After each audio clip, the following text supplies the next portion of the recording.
Committee on Appointments, I did raise issues, of course, about the constitutional and legal status of the office of the Prime Cabinet Secretary, on which you ruled. And of course, we have to accept the ruling, Mr. Speaker. The committee has gone ahead to approve, therefore, the Honorable Musalia'S appointment, but with a rider. And the rider is contained in page 39, page 40, chapter 8, or part 8.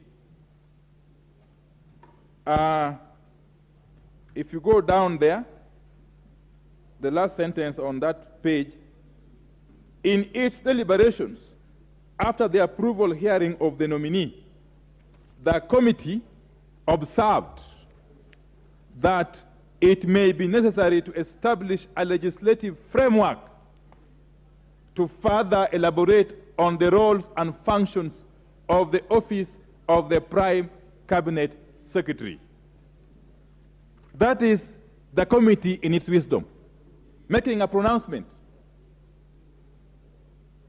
of monumental effect, that this office, if left the way it is, could in essence turn the Honorable Mdvd into an idle cabinet secretary.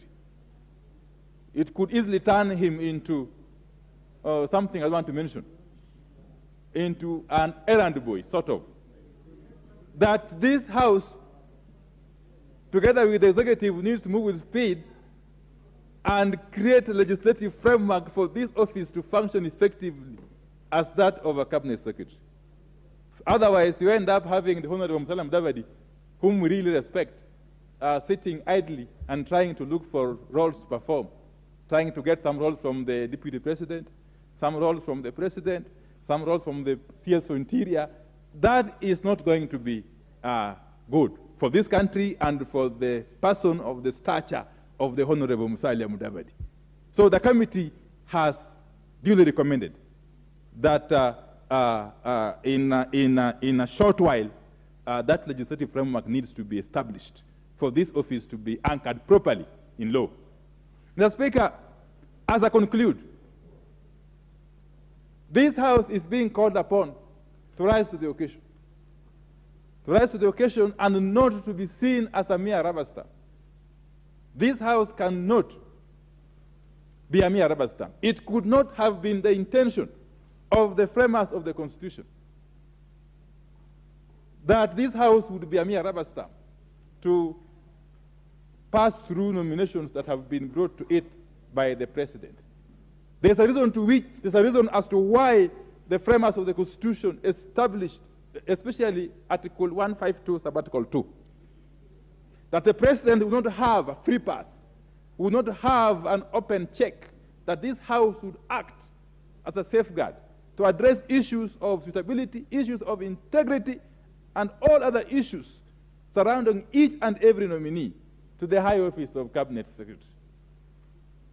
I will be calling upon this House that when the time comes for taking a vote, that as we approve the other nominees who the committee have approved, when it comes to the two nominees on whom we have drafted a dissenting opinion, that this House would agree with us and reject their nomination.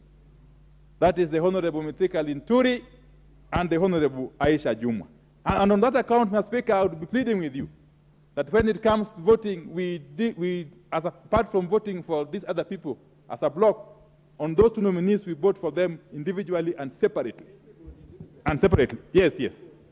I am being advised that we need to vote for everybody individually and separately.